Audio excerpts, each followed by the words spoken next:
They laughed when I asked for safety gear, said I wasn't worth steel toes. Then I got injured while my supervisor played Candy Crush, got blamed, got written up. So I sent OSHA everything and watched him panic when the inspector walked in unannounced. I remember the sound more than the pain. That thick, ugly crack when the dolly slipped off the ramp and crushed my foot. It was like a wet branch snapping under a tire. I didn't scream right away. I just stood there, staring at the blood soaking through my sock, thinking, this can't be happening. My supervisor, Matt, didn't even look up from his phone. "You good?" he said lazily, thumbs still tapping away. "I think it's broken," I managed to say, sitting down hard. "Ah, you'll live, just grab some gauze from the break room. And try not to drip all over the floor, man, HR will lose it." He actually laughed. There was no safety gear.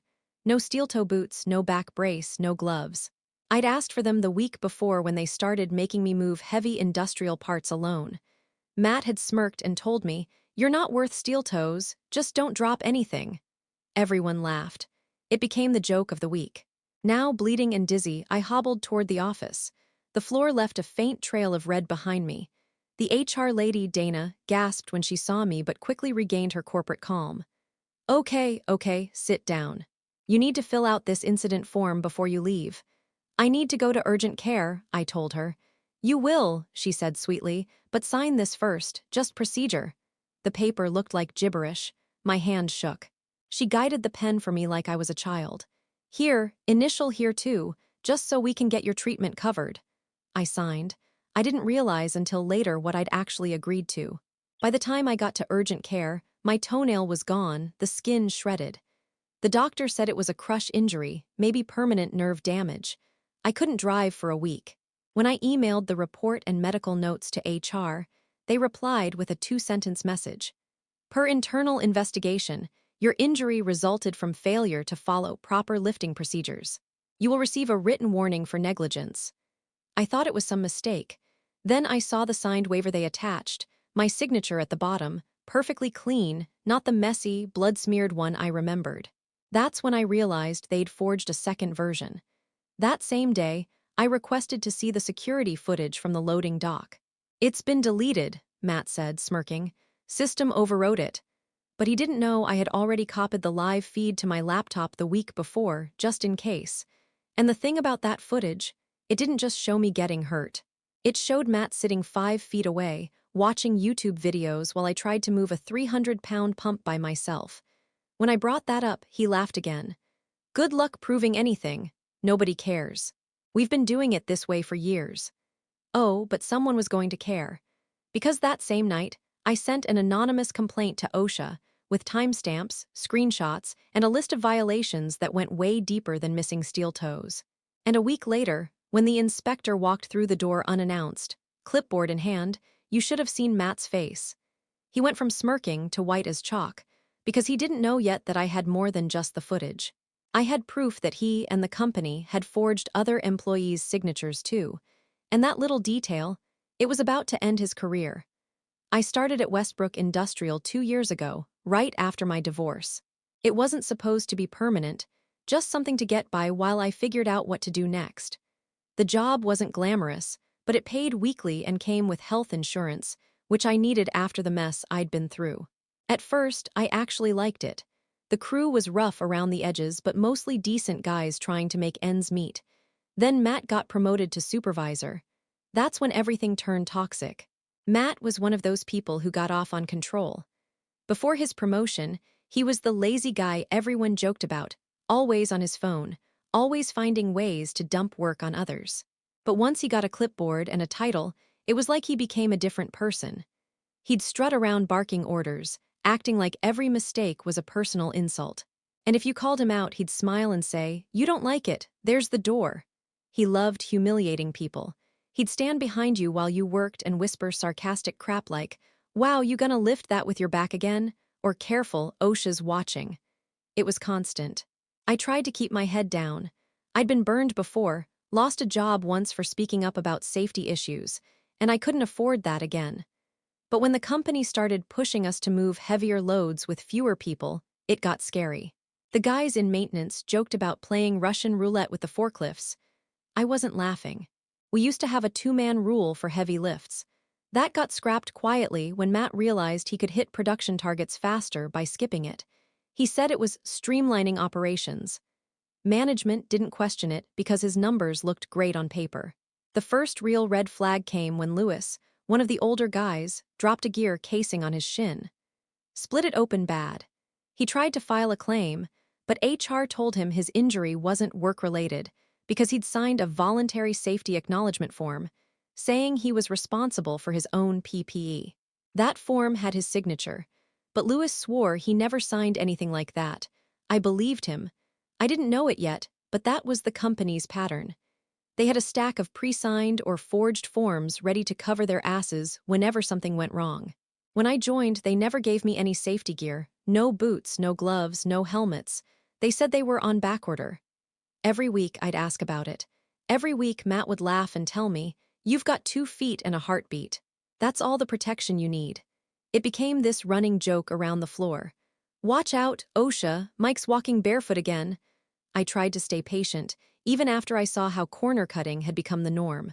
But things started gnawing at me, little things that didn't add up. Work logs being edited after shifts ended. Safety briefings entered into the system even though we never had them. My name signed on forms I'd never seen. When I asked Dana in HR for copies, she got weirdly defensive. "Everything is compliant, don't worry." That's when I started quietly saving evidence. Screenshots, emails, timestamps. I didn't even have a plan yet, it was just instinct. And then the injury happened. When that dolly slipped and crushed my foot, it wasn't bad luck. It was years of neglect and lies catching up to them. And after what they did while I was bleeding, making me sign that fake waiver, I stopped being scared of losing my job. I started thinking about how to burn the whole rotten setup down. Because if they could forge one form, they could forge 100. And if they thought nobody was watching, they were dead wrong. After the injury, I spent a week at home on painkillers, my foot wrapped up like a sausage. I couldn't sleep much, so I started digging through everything I'd saved, emails, photos, screenshots from the security cameras I'd set up months before. The more I looked, the worse it got. They'd been falsifying records for years. Safety trainings that never happened. Equipment checks logged on days the machines were offline. Digital signatures that looked suspiciously similar across different employees. I was angry, but underneath that was this cold, focused calm. They'd humiliated me. They'd laughed while I bled, but I wasn't going to storm in screaming. I wanted precision. So I spent hours compiling a file, screenshots of logs, timestamps showing Matt skipping safety inspections, and a copy of the video where I got injured. I even had audio from the loading dock cameras that caught him saying, "Don't bother filling out reports, Dana just signs them anyway." That line turned out to be gold later. When I returned to work, the atmosphere had shifted. People looked at me differently, some with sympathy, others with fear. Word had spread that I'd filed a complaint. I hadn't told anyone, but someone must have guessed. Matt tried to act friendly. "Hey man, no hard feelings, right? You know how corporate is, paperwork's all for show." I smiled and said, "Yeah, no worries." But I was recording him. That day, I noticed something else. They'd started shredding boxes of old safety forms in the break room. A temp worker told me Dana had ordered a records cleanup. My stomach dropped. They were covering their tracks. That night, I emailed my evidence packet to OSHA's regional office with a simple subject line: "Pattern of falsified safety compliance, Westbrook Industrial." I didn't expect a quick response. Government agencies move slow. But 2 days later, I got an automated message confirming an active investigation. And the day after that, Matt got a call from someone he didn't know. He hung up pale. That's when things turned nasty. Matt started targeting me harder than ever. Suddenly, I was getting written up for insubordination, lateness, even negative attitude. He once pulled me into his office and said, "You're lucky we didn't fire you for that accident. You think OSHA's gonna save your ass? They only go after big companies. We're small potatoes." He wasn't entirely wrong, but I'd done my homework. The penalties for falsifying safety records are federal offenses. And I had proof they'd done it multiple times. Then I caught wind of something worse. Management had started forcing other workers to sign backdated safety forms, claiming we'd had training sessions that never existed. A few guys came to me quietly, scared. "They're making us sign stuff from last year," one said. "If we don't, they say we're out." That's when I knew this wasn't just about me anymore, so I called the OSHA hotline again. This time I didn't stay anonymous. I gave them my name, my badge number, and told them I had physical proof that management was destroying evidence. They thanked me for my cooperation and asked if I could provide documentation of the shredding. So I did one better, I filmed it. Matt and Dana, laughing as they fed documents into the shredder at 6 p.m. after everyone had gone home. I uploaded that clip straight to my investigator's Dropbox, and after that, silence. For a week, nothing happened. I thought maybe they'd ignored it. Then one morning, around 8:45, two white government SUVs rolled into the parking lot. A man in a windbreaker got out, flashed a badge, and asked to speak with the facility safety coordinator. Everyone froze. Matt turned gray. Dana dropped her coffee. The inspector didn't announce himself to anyone else. He just walked straight toward the office, clipboard in hand. He had that calm, deadly energy people get when they already know the truth. And I realized right then, this was just the beginning. Because the inspector wasn't there just for safety violations. He was there for fraud. After the injury, I spent a week at home on painkillers, my foot wrapped up like a sausage. I couldn't sleep much, so I started digging through everything I'd saved, emails, photos, screenshots from the security cameras I'd set up months before. The more I looked, the worse it got. They'd been falsifying records for years, safety trainings that never happened, equipment checks logged on days the machines were offline, digital signatures that looked suspiciously similar across different employees. I was angry, but underneath that was this cold, focused calm. They'd humiliated me. They'd laughed while I bled, but I wasn't going to storm in screaming.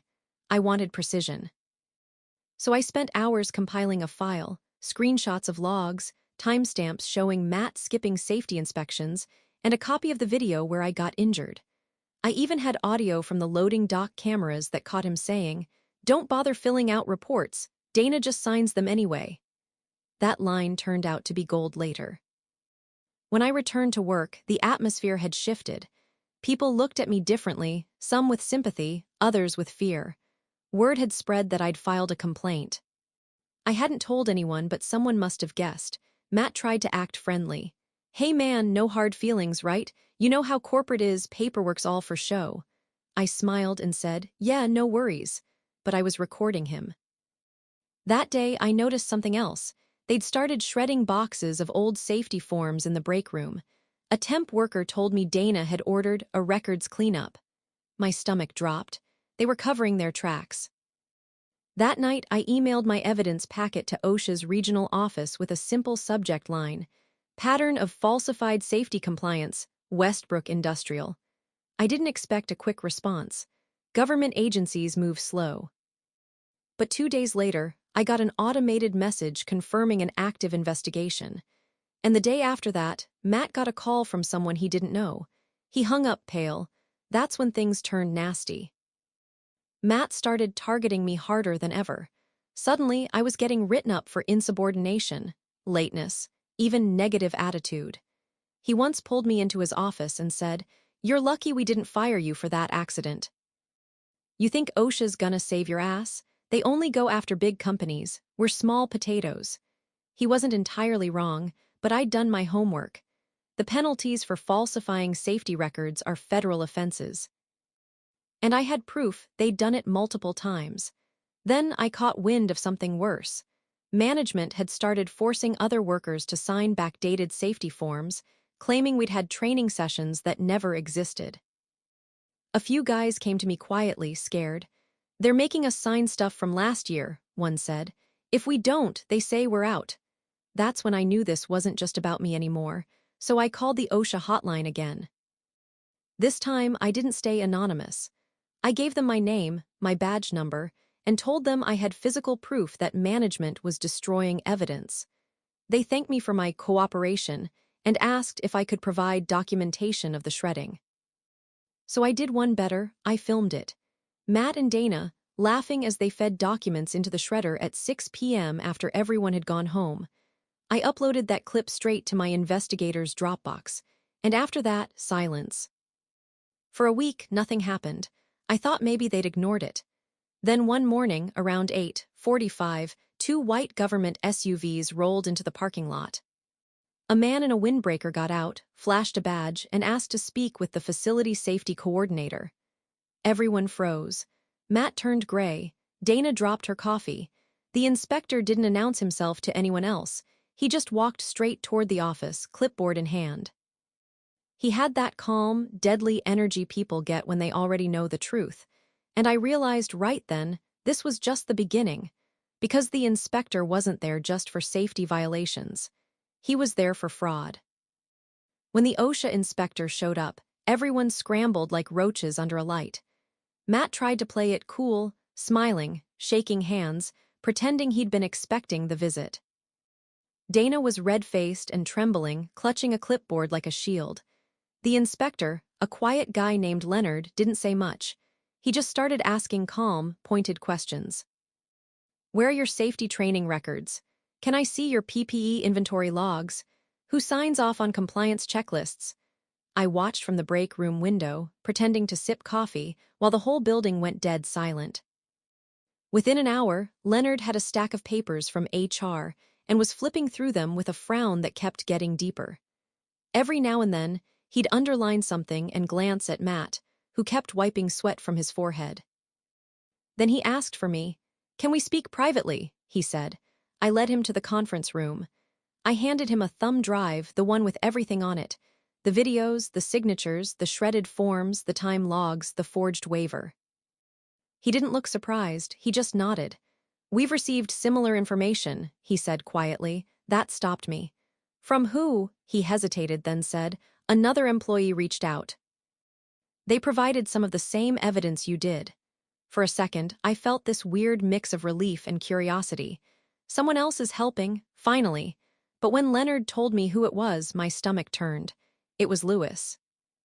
The guy whose shin had been split open months before. The one who swore they'd faked his signature too. At first, that made sense, until Leonard said, "His statement contradicts yours in some key areas. He claims you encouraged others to falsify complaints to hurt your supervisor. He even provided an email where you supposedly offered him money to back up your story." I just stared at him. "What?" That's completely made up," Leonard nodded slowly. "That's what I figured, but the email he sent us came from your company address. Same signature, same timestamp as the day you were home recovering." I felt dizzy. They forged an email too. Someone, probably Matt, had logged into my work account and created fake messages to frame me. I realized what that meant. They weren't just covering their tracks anymore. They were trying to destroy mine. Leonard sighed. "We're still investigating, but I need you to understand. If that email's verified as yours, it complicates the case." I left the room shaking. Matt was leaning against the wall outside, smirking. "How's your buddy from OSHA? Ask him if he liked your little bribe message." I wanted to hit him. Instead, I just said, "You forged that." He leaned in close and whispered, "Prove it." That night, I drove home and tore through my laptop backups, my phone archives, everything. I found traces of a remote login to my company email from Matt's office IP address, the same day the fake message was sent. It wasn't ironclad proof, but it was something. I packaged it and sent it straight to Leonard, along with the metadata files. A day later, Leonard emailed me back. "Thank you, this changes everything. I need you to keep quiet for now. We're coordinating with federal investigators." Federal investigators. That's when it hit me. This wasn't just OSHA anymore. It was now a fraud and forgery case. And the deeper they dug, the more they found. Because Lewis wasn't really the one who betrayed me. He was being used. And the person pulling the strings was someone I never thought would turn on me. After Leonard's email, I knew I had to be careful. The investigation was growing teeth, but I also knew Matt and Dana weren't done trying to bury me. They'd already faked one email. What was stopping them from fabricating more evidence? I stopped trusting anyone at work. I stopped using the company Wi-Fi. I even bought a cheap prepaid phone just for communicating with Leonard. Every conversation with management after that went into my personal recorder, whether it was about my schedule or team morale. But I couldn't shake the betrayal from Lewis. The guy had been through the same pain I had, literally, and he'd flipped. I couldn't figure out why. Until one of the janitors, an older woman named Maggie, quietly told me something one night when I was clocking out late. "You didn't hear it from me," she said, "but Lewis's kid just got a job in the office. Dana's nephew put in a word." So that's what they'd done. They bought him off with a job for his son. I didn't even blame him, really. They knew exactly which buttons to push, fear and family. That's when I decided I wasn't going to wait for OSHA to finish. I wanted something that would make their entire scheme implode from the inside. I started with what I knew best, their system. Our company used a shared internal drive for reports and logs, all password protected but laughably unsecured. Over the years, Matt had gotten lazy about access control, using the same password for everything. I'd seen it once, printed on a sticky note on his monitor. So one night after my shift, I logged in. It was worse than I imagined. There were whole folders labeled Archivold FORMS, filled with digital copies of signatures, dozens of them. Most were photocopies of signed safety acknowledgments with names pasted in. Same font, same alignment, same scanner marks. A cut-and-paste operation so bad a teenager could have spotted it. I copied everything onto an encrypted flash drive. Then I took screenshots of the metadata, timestamps, modification logs, user IDs. Each file told the same story, forged compliance, edited by either Matt or Dana. Now I needed them to show their hand. The next morning, I told Matt I'd been contacted again by OSHA and that they might want to interview him soon. He looked shaken, but he tried to act tough. "They won't find anything," he said. "Yeah," I replied, "unless someone kept copies of all those fake forms." That got a twitch out of him. That afternoon, he and Dana disappeared into her office for over an hour. The door was closed, blinds shut. When they came out, Dana looked pale and angry, and Matt stormed off muttering under his breath. I knew what they were doing. They were going to wipe the drives clean. So I set my trap. That night, using a dummy login that looked like a temp worker, I uploaded a harmless little file named Safety Docs Temp, PDF, to their shared folder. But inside it was a simple line of code, a tracker that notified me anytime that file was accessed, modified, or deleted. The next morning my phone buzzed. 5:42 a.m., file accessed by user DANA office. 5:43 a.m., file modified. 5:44 a.m., file deleted. Perfect. I packaged the access log, paired it with the metadata from the forged documents, and sent it all to Leonard with a message. "They're actively destroying evidence as of this morning." He replied almost instantly. "Keep collecting." "We're coordinating with DOJ, don't confront them directly." But I wasn't done. I had one more card to play, something that would make sure this couldn't be swept under any corporate rug. Because I hadn't just been saving evidence. I'd also been documenting everything on a private blog under a fake name, photos, timelines, anonymized quotes. I'd kept it all hidden for months, and now it was time to make it public. But before I hit publish, something happened that made my hands freeze over the keyboard. A plain envelope slid under my apartment door that night. No return address. Inside was a photo of me, sitting in my car in the parking lot, taken from a distance. On the back, written in black marker, "Drop it, Mike. You don't know who you're really messing with." When that photo showed up, my first thought was that whoever sent it wanted to scare me off. It worked, until Lewis slipped into the diner where I was having black coffee and slid a styrofoam container across the table like a nervous confessional. "You didn't tell anyone, right?" he whispered. He looked older than the man who'd laughed it off in the shop. Grief and fear had hollowed him out. "You didn't send the photo then?" I asked. "No," he fiddled with the salt shaker. "I did, but not to scare you, to warn you. I can't do this in front of people. They're watching who talks to who." He handed me a small thumb drive and a crumpled napkin with numbers on it. "Play that when you're alone," he said. "And Mike, don't trust those the lot think they're covering for. They'll throw you under the bus if it means protecting the top." I got home and waited until the apartment settled into that late-night hum, then plugged the drive in. The first file was a shaky phone recording. It started with Dana's laugh, too bright, like someone performing normalcy, and then a voice I knew too well, Matt's. They were in HR at closing, sipping cheap coffee. They sounded giddy. "Just stamp them and move on," Dana said. "Nobody's gonna check, it's just forms." Matt laughed. "We've been doing this since Miller retired. This is how we keep the bids clean." "You know the owner wants numbers, not excuses." Dana's voice dropped. "I don't like the kid thing. What if someone takes it to OSHA?" Matt blew out a breath. "Then we flash signatures, show inventory. We can make them look like idiots. Besides, those boots, they never arrived. We sold them. It's cheaper to pocket the order and cut a filler invoice than to actually stock PPE. Profit margins clean." I froze so hard my hands cramped. "You sold them," the recording clarified. "The shipments, we sold the whole run. Insurance eats the claims, we keep the money." Who's gonna say no? My stomach turned to lead. They hadn't just been lazy or cavalier. They were trafficking safety. Selling PPE meant to protect us. Selling the truth. Then the audio cut. A second file on the drive was a video, grainy but clear. Dana and the plant manager, Mr. Westbrook, in his office, counting envelopes on a folding table. On camera, Westbrook signed off on a list of missing shipments with a smile. "We can't afford to have those boots sitting in storage," he said. "Sell them, file claims when someone gets hurt, and the insurance pays. That's the plan." It was worse than I'd imagined. This wasn't corner cutting to meet quotas. This was systematic exploitation. Deprive employees of safety gear, profit from the fallout through insurance or reduced contractual obligations, then paper over the crimes with forged forms. The whole operation was a carcass of greed with people like Matt and Dana as tooth and claw. Lewis's hands were shaking when he slid the drive across the diner table.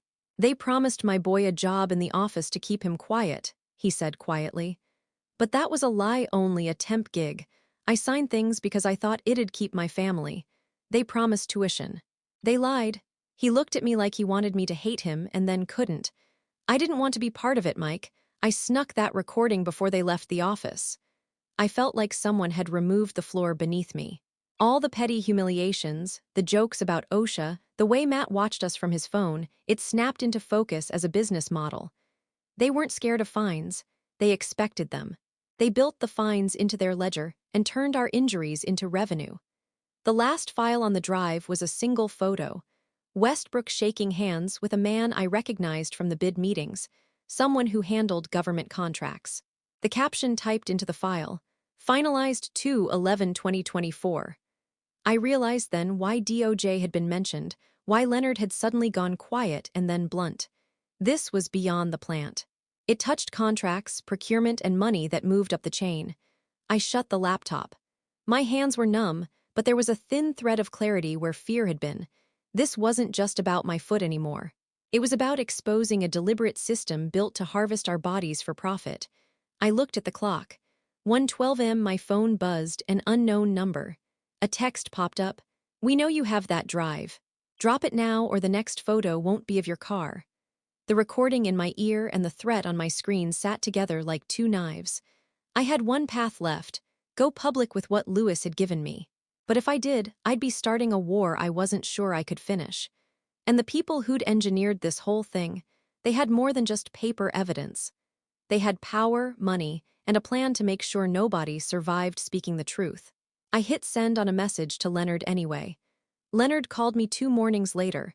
His voice was tight, controlled, like someone holding a live wire in his hand. "Mike, I need you to listen carefully. You were right about everything. The PPE orders, the fake logs, the waivers, it's all part of something bigger. You weren't just being mistreated, you were being used."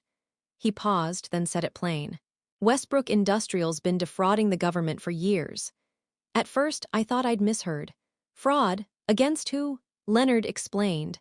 Westbrook had government contracts for infrastructure repair and manufacturing, which meant they were supposed to meet strict federal safety standards. The company would get extra funding each quarter for safety compliance and worker protection. Millions of dollars every year. But instead of spending that money on gear or training, they pocketed it. Matt and Dana were part of the system. their job wasn't to protect workers. It was to make it look like they were protected.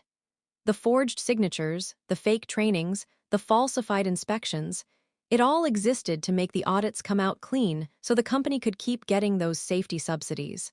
And every time someone got hurt, it actually helped their bottom line. They'd file insurance claims, blame employee negligence, and get partial reimbursement. The injuries became part of the profit margin. I just sat there, holding the phone to my ear, staring at the wall. Leonard said, "They've done this to at least 4 other facilities. 2 in Indiana, 1 in Kentucky, 1 here in Ohio. You're the first person who's ever had enough proof to tie the fake paperwork to the subsidy trail." My stomach turned. All those jokes about you're not worth steel toes, they weren't just cruel. They were true. We weren't worth it to them. Our safety was an expense they could convert into profit. I asked him why nobody caught it before. He sighed. Because they always had a fall guy. A negligent worker, a forged email, a story that sounded plausible. And when someone pushed too hard, they got bought off, or scared off. That explained Lewis's fear. The fake photo, the threats, the coincidental firings of guys who'd gotten too vocal over the years. But what he said next chilled me most. The owner, Westbrook, he knew about your complaint the day it was filed. The email you sent to OSHA, it was intercepted by his internal IT before it even hit our system. I froze. How? I used my personal account. He has a contract with a private cybersecurity firm that monitors outgoing data from employee IPs. They flagged your submission and pulled it within minutes. The only reason it reached us was because you resent it from a different network. But he saw the first one. That's why you got that photo. My hands started shaking. So he's watching me. Leonard didn't sugarcoat it. He was. But not anymore. We've seized their servers this morning. You're safe for now. But Mike, they were planning to pin the fraud on you. Me. Yeah, the falsified email that bribed Lewis. It wasn't just to discredit you. They were preparing to leak it to the feds as proof that you were part of the fake safety reports. They'd make you the scapegoat. An angry worker who went rogue, tried to extort the company, then made up an injury story for revenge. I felt sick. That's why Matt had been smirking for weeks. They had the narrative ready, the forged documents, the photo, the motive. Leonard continued. Westbrook was confident enough to plan for that because he's done it before. In 2018, another worker at his Kentucky site tried to blow the whistle on missing gear shipments. A week later, that worker was arrested for data theft. Turns out all the evidence used to arrest him came from Westbrook's IT logs, the same kind of forged data we just found on your company's servers. The silence after that was heavy. So this isn't the first time, I said quietly. No, Leonard said, but it'll be the last. That was when it hit me, this wasn't just greed. It was cruelty dressed as business. They planned for people like me to get hurt, then punished us for it. They didn't just risk lives, they used them. The fake waiver I'd signed while bleeding wasn't incompetence. It was insurance. They made me sign away my rights before I even realized what was happening. Every part of it, from the jokes to the denial of gear, was a calculated system of dehumanization designed to make money from pain. When Leonard hung up, I sat there staring at the flash drive Lewis had given me. I understood then what revenge really meant. It wasn't about payback or anger. It was about exposure. I wasn't going to just watch them fall. I was going to make sure the whole world saw how they'd built their empire out of the blood of their workers. And by the time I was done, the name Westbrook Industrial would be synonymous with corporate rot. The day I went public was quiet at first. I didn't tell anyone, not even Leonard. I wanted the story to hit like an explosion.